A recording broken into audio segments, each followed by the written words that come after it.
just say, brothers, thank you all for the food, Alberta soul food, the taste of generations.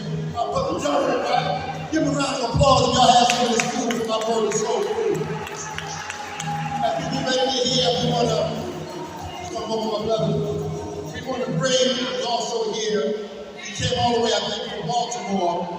We want to give our brother an opportunity to address the Malcolm X celebration, and then we're going to give right now to Buhari. Let's bring our brother on to say a few words on the legacy of Malcolm X before we can go on to our next celebration. Our brother Tariq Ibn Jamil. Tariq, son of Jamil, let's give him a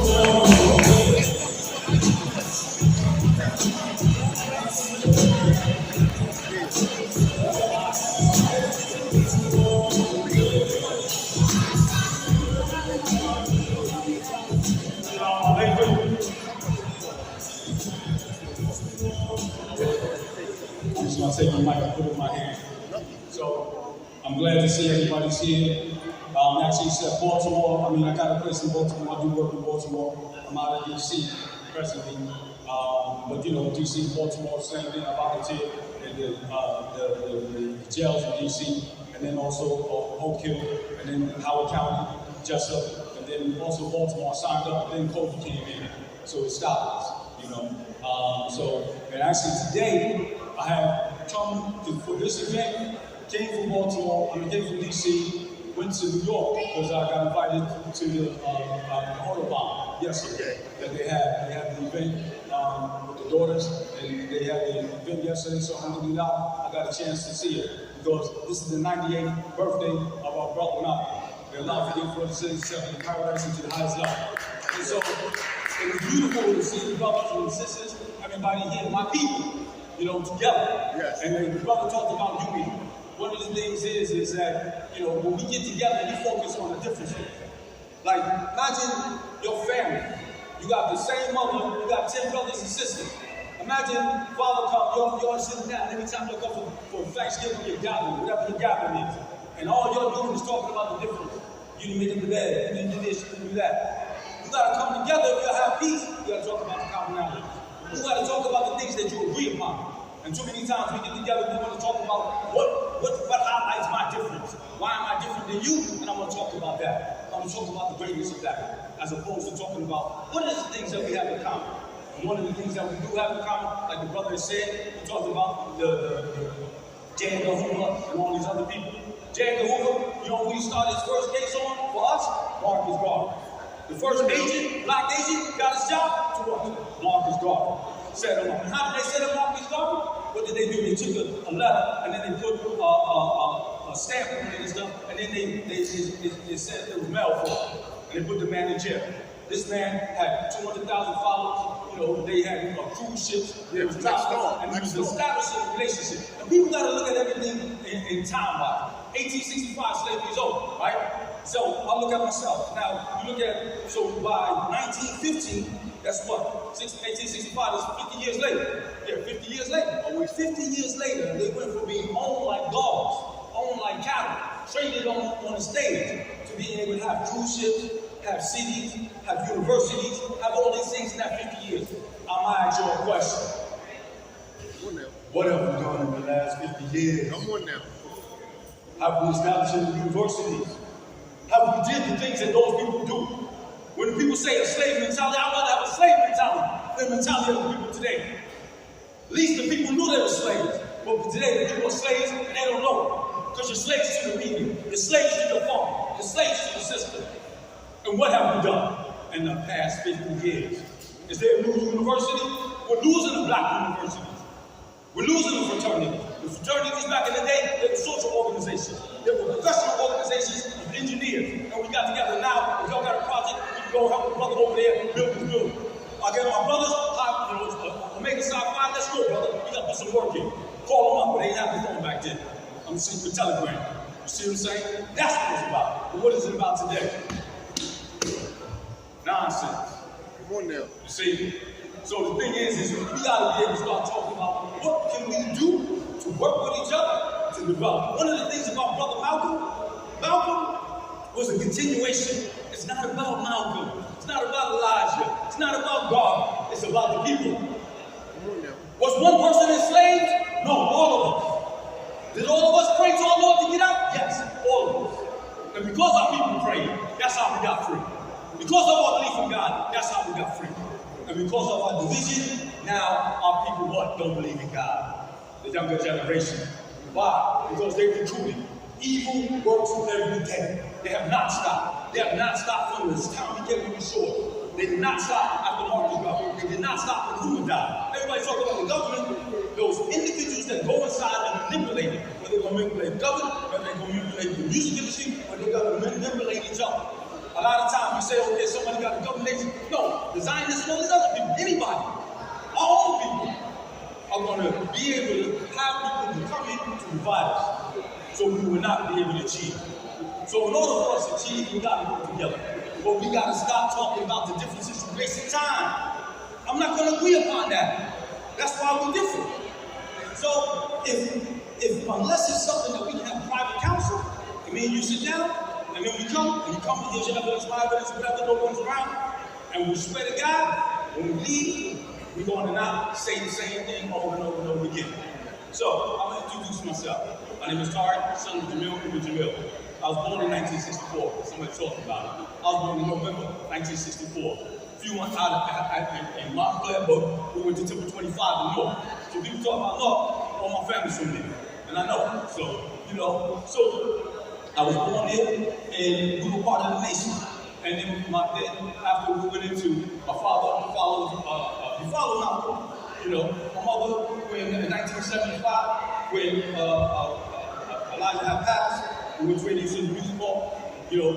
War of Dean came up. My mother had problems with it. My father had been incarcerated. So for me, my whole life, I'm a Muslim. That's it. I'm a Muslim. I'm not Sunni. I'm not Shia. I'm not this. I'm not that. My God is the book of Allah. And that's it. And I looked at Malcolm. That's what the guy is. We're focusing on the things. Somebody asked me, who killed Malcolm? I said, we did. We did. Because we coming up with our own version. The thing is, Malcolm was part of the movement. He was not the movement. He was a representative of the movement. Hey guys, one of the things is, I traveled a long way, and he represented the movement. And the movement for what? For our people to be able to get together, to come up with ideas, to get from under oppression. So today, the day that yesterday was 98 years, think about this brother at 98 years old. You talk about ancestors, elders, a 98-year-old brother that's Malcolm, remember he died at 39. At 39, he was at that level. Where are the 39-year-olds today? And what level are they at? And why is that? Because we keep talking about our differences instead of talking about things that we can build upon. One of the things growing up in New York, you had the 5%ers, and they'd say, what's your lesson, brother? They would come and they would build. And that's what we was doing. We was building back in the 70s. We was building. In New York, they was building. That's what it was. And people got motivated, we was building. It wasn't, nomination, I'm this and that. We got our doctors, alhamdulillah, you practice it. They saved you the last day. So when you meet your Lord, you're right. But we're not here for that. We're here about how we able to work together. We're here to celebrate Malik Shabazz, his 190th year. And us, in the Quran, it says, do not speak as of those that have been slain in the cause of Allah is dead. They are not dead, but you do not know. So he's alive. And he continues to live by people coming to him and wanting to be able to learn about Islam. How many people have come to the nation because of that? How many people come from Sunni Islam? How many people have come to all other organizations? Islamic people and all other organizations. Because their mind becomes conscious. They know they can stay from being born into a righteous family, and then living an unrighteous life, and then being able to go back to righteousness and make that change. So how many of them? That's our life. So going back to it, we need to stop letting the infiltrators, the dividers, divide us. We know the tricks of the shaitan. So this is, like I said, 100 years. Because one of the things is at the end, he focused on the Quran and he focused on the life of the Prophet Muhammad sallallahu alayhi wa sallam for 1400 years ago. So I'm going to end with this. This is something that just like everybody has their lesson, we have our lesson and different things that would ask you a question. And we have learned our deen. There's a thing that is with our deen. In our deen, there was a question that was asked to Brother Umar during the time of the Prophet Muhammad sallallahu alayhi wa sallam. And he was asked by Muhammad after a man had asked him questions. And he said, يا عمر قال لي يا عمر أتدري من السؤال قلت الله ورسوله أعلم. He said, "Oh Umar, inform me of who that person that asked that question." He said, "Allah and His Messenger knows." The messenger said, "Oh, فَإِنَّهُ جَبْرِيلٌ أَتَاكُمْ وَيُعَلِّمُكُمْ دِينَكُم." Surely he was Jibril. He came to you to teach you religion. And the angel Jibril, he came in the form of a man to the Prophet Muhammad. And he came when he had his companions around him. And the Prophet was there, and he had his companions. It was there, this man came, that his robe was exceedingly white. His hair was exceedingly dark, which showed that he was a young man. But his clothes, in exceedingly white, he had no signs of travel. And they're like, who's this man? And so, the thing is, the security, like my brothers on post, they're watching everything. When somebody come up, they come up to the Prophet, we check him out. Who is this? What's up with him? What's up with his hair? Looking at him. So they were looking at him like that. And they were trying to figure out who he was. But the Prophet let him in. And he sat down and put his knee next to his knee. And he asked him, he said his knee. And this is the basis of the deen. This is for us. Right? He said, وَقَالَ يَا مُحَمَّدْ أَخْبِرْنِي al-Islam. O Muhammad, inform me what Islam is here. وقال رسول الله صلى الله عليه وسلم الإسلام أن تشهد أن لا إله إلا هو وأن محمدا عبده ومحمدا رسوله صلى الله عليه وسلم. He said that Islam is first to testify that there is no God but Allah, that Muhammad is messenger. وتقيم الصلاة, and to establish salah. وتؤتي الزكاة, and to give zakat. وتصوم Ramadan, and to fast for Ramadan. وتحج البيت أن استطعت عليه سبيلا, and to make a visit to the house if you have the ability. And the man that asked the Prophet the question, he said, Sadaqah, which means he said it right. So the companions were like, wait, hold on. The Prophet is the teacher. Who is this man? He's going to ask him a question, and he's going to say, yeah, you said it right. Because every time anybody else came, it was asking the question so they could learn, what is Islam? What is Islam? And this one, he said, what is Islam? And he said, Sadaqah. Then he asked him the next question. He said, Allah,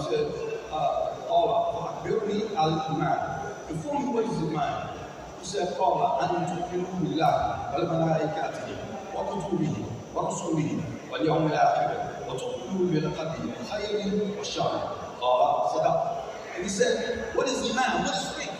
And this was the answer that was given. And he said, it is to believe in Allah. He said, Allah, أن تؤمنوا بالله, to believe in Allah, وملائكته, in His angels, وكتبه, in His books, ورسوله, in His message, واليوم الآخر, in the last day, وتؤمنوا بالقدر خير وشر.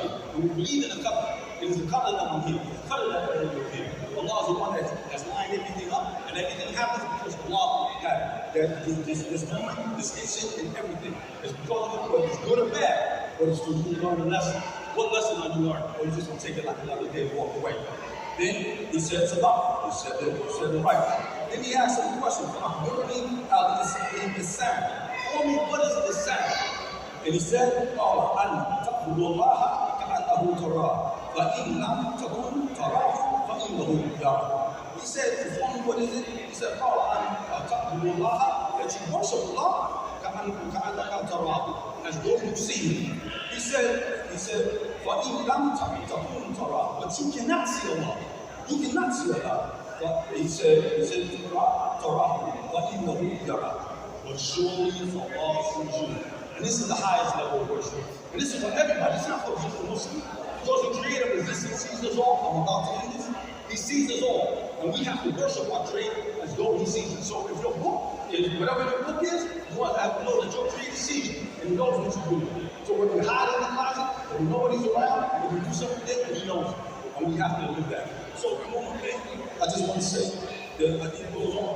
But my circle, my organization, is my code is Islam. And somebody asked me on my way here, the code is Islam, what's your code? And I was telling them, I said, what are you? It's like, oh, I'm Hebrew. I said, okay. I said, so that means your code is to follow the code of Moses, right? And I said, another one was a Christian. Your code is to follow the code of Jesus. Okay, my code is to follow the code of Islam or Muhammad's code. I said, what about him? I said, man, what code he follow? Nigga code? Excuse the expression, nigga code? I said, I'd rather give somebody the code of Moses or the code of Jesus, the code of Moses or the code of Jesus, than somebody that's going to follow the Negro code or the nigger code. Because that's where we are right now. Too many people have been taught the nigger code and living that as opposed to following the code of Moses. The code is Jesus, the code of Abraham, the code of Muhammad. So let us follow the code. My code is Islam.